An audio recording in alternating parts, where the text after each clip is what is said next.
In this episode, we're going to be covering issue 11. We're going to be looking into what's in the book, what aggressors are, and how to build them. Stay tuned!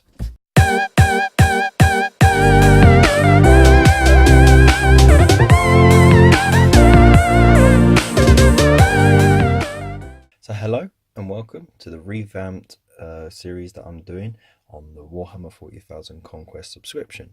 So a little bit different now. I'm doing part 1 and part 2, so it breaks down the videos a little bit so it doesn't run over 20 minutes. It means that you guys can get to what you want more easily. So let's get cracking with issue 11.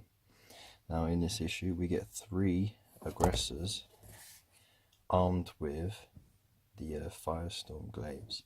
Now let's have a look at this. It's very nice, very well detailed, and it is still a push fit kit, so that's great because if you follow my guides, as I have done in all the previous videos, you'll see techniques that will hold it together without the need of glue, but at the same time you can pull pieces off for later date when you need to paint bits and pieces with the different colours that we'll get in the future. They also come on these nice 32mm bases. Very nice indeed. So these are a bit more complicated than the other push fits we've had, but that's only to be expected as we go on through the series. Now to the issue itself. Okay, so as you can see in this issue we are learning a bit more about the Space Marine aggressors, and you know, it has a brief description about what they are. So they're clad in heavy Gravis armor. Aggressors advance on their enemies like walking fortresses. They wade into enemy lines, gauntlet and back mounted weapons, spitting death. Bolt, grenade, flame or fist. Their weapons obliterate foes at close range, leaving only shreds and cinders behind them. So yeah, very foreboding. But they are essentially the Primaris equivalent of Terminators. So they are very hard hitting, just not as numerous. So got that there. And then we go over the nuances of the armor. So you know what each bits are. I think it's pretty cool though. They got a freaking grenade launcher. They got a choice of the Flamestorm gauntlets or the Boltstorm gauntlets. In this issue we get the Flamestorm gauntlets, which I think is pretty cool. It's very good for handling hordes as well, and they got the power fists and everything. And then we have Warzone Ultima. So this is just a more in-depth look at the major incursions in the Ultima subsector, from the Death Guard forces and even some Nurgle Demon forces as well. And yeah, it's quite a good bit, and there's a bit on Macragge as well. And then we have a look at a couple more little fluffy pieces. So a cover of Mortarion and his allies in the March of Plagues, and then Deadlock. So on one of the planets called Iax, there was a stalemate, but the planet still got effed up big time. So it went from like a nice lush farmland into slurry essentially. And then we have Brotherhood Reignited. So a nice little story about the Salamanders chapter going up against a War, which is essentially like an orc avalanche. So the more battles and fights they win, the stronger they get, and the more sort of rush to their banner, and it's usually headed by the biggest, baddest orc of them all. So they're very tough to stop once they get momentum, but it's a good little story there. And then we've got the building section, which we'll go over later on in this episode. So I'll give you some hints, tips and tricks on how to do that the best way possible. And then we've got the painting section, which if you haven't noticed straight away, has got some errors in the picture here. For example, you don't use Bugman's Glow in this, but you do use Lead Belcher. So someone's not proofreading their magazines very well. And so you got that painting section, which we'll also cover later on. And then we have the tutorial missions. Fire and Fury. So we get to go over the rules of using flame weapons, and so that's that. You know, you learn how flame weapons automatically hit, and you just essentially see how many you hit, and using it in auto Overwatch as well. And then you have your replay mission over here, Burn the Traitor. So a little tweak to the rules, and you got some additional tweaks here to the other weapons, and yeah, so you can tackle the aggressors. But at the end of the day, you know, you can try your best, but the aggressors are tough as nails. And then you got your first Death Guard character coming up in the next issue, and some more terrain coming, so that's cool. I say more terrain, it's the first bit of terrain, but we already know that before issue 20 we're going to get the rest of the containers, which is great because we do need some terrain, and considering it's a whole third of the collection, you know, it's good that they've started to dish that out now. So now that we've looked at that issue, let's get on with the rest of it. I do want to say quickly though that there are quite a few people who are looking at the value of each issue individually, and you just got to look more at the value of the subscription as a whole. You do save money in the long run, as I mentioned in the first episode, so I'll put a little button here so you can see that. But that was just the models alone, so base value on the models that you get, the terrain as well. It was not including the Lieutenant Calcius model, because we don't know how much that would be priced as, and it wasn't including the brushes, the paints, the rules themselves, the stories and everything like that, because essentially you end up with a rule book and loads of stories. So by the end of the collection, you are making a massive saving.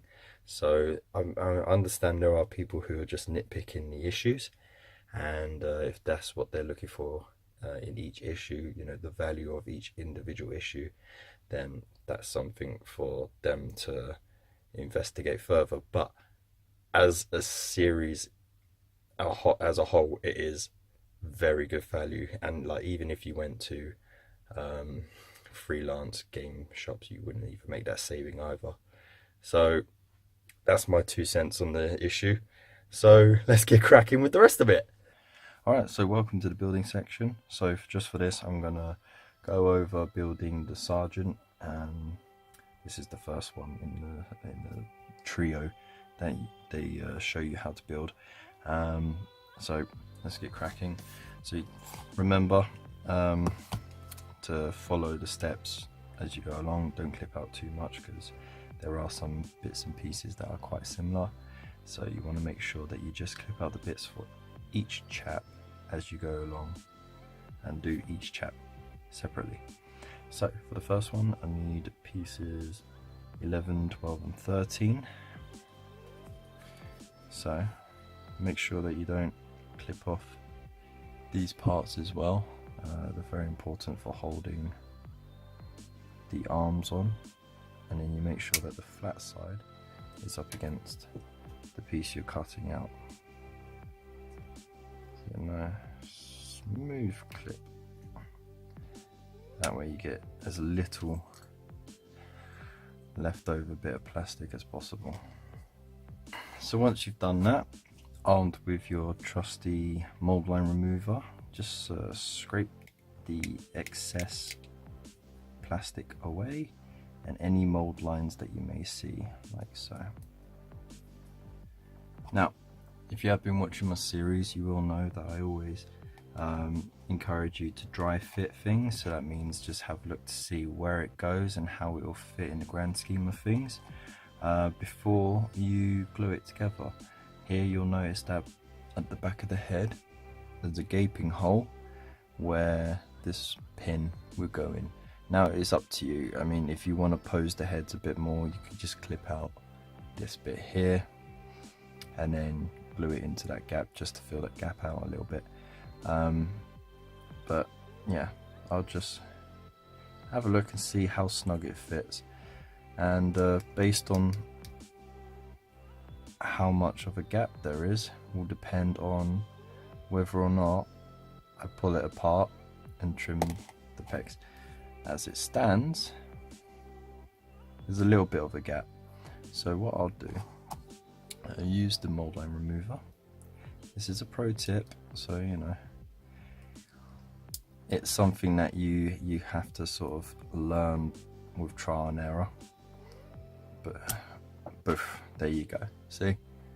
Now, just got to be careful when you do that, because you don't want to obscure the details by snapping it in half. So what I would do is I just take a corner off, like so, and then just the tiniest bit of the flap. This way it's shortened down slightly, and having that corner taken off means that the you don't get any air trapped inside. I haven't touched these pins on either side for the arms yet, because I haven't got the arms clipped out yet, so I don't know how they're going to fit. So it's always important to make sure that you test the connections first before you start clipping anything or trying to refit anything. So here we go. Just pop that in there like that, and that's already fit a lot easier and very snugly. Now I would suggest, if you're not going to pop it open to paint all the ins and outs of the helmet, then you can glue a section like this, no problem, using the plastic glue, and then that way you can use the glue to smudge the gaps, just to fill them out. And that's that. Right, so let's breeze through the rest of the construction.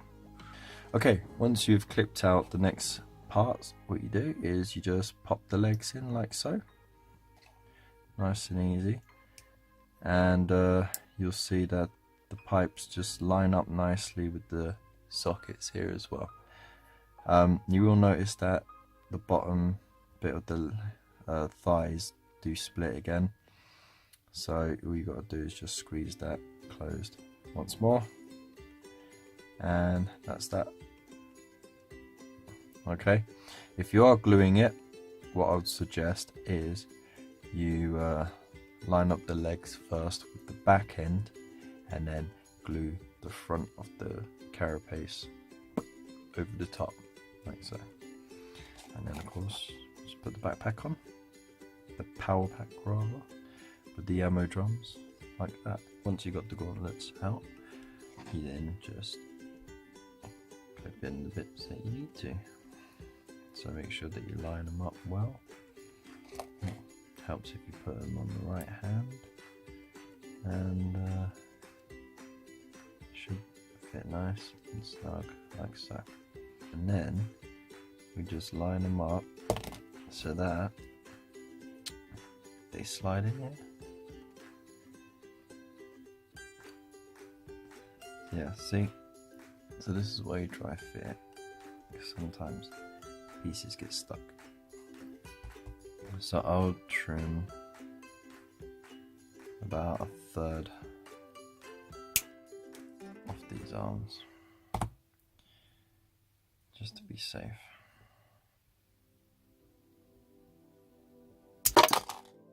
Whoa, that was close.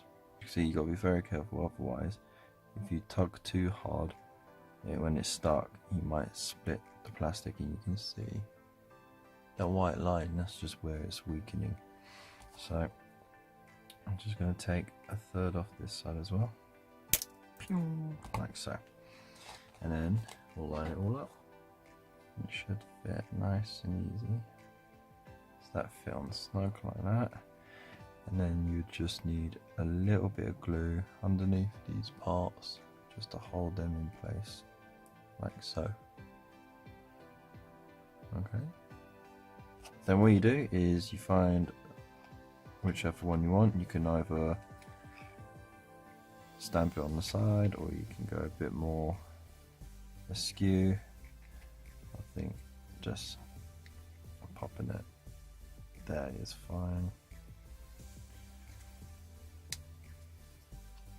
as long as his leg doesn't fall off while I try and do it. There we go. Right, and then you've got your little scenery bit in. Awesome. And there you have it. That is your Primaris Aggressor Sergeant. Use those tips and tricks to do the rest of the squad. So once you've finished putting the model together, you then clip out the little base detail as well and pop them in. In the book it does have numbers which one go to where, but because I'm a freaking rebel, so look at this, number 33 for Intercessor B. I don't think so. I think I'm gonna put number 32. Rebel.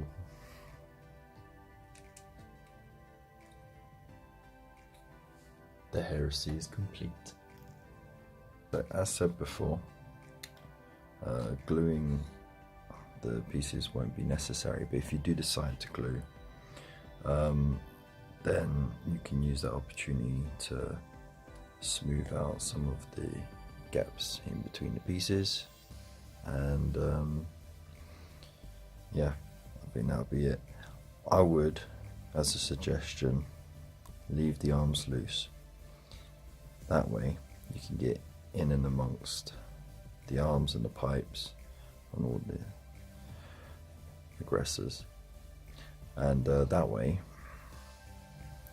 you can get a good paint job, and then once you finish painting them, you can then glue the arms on.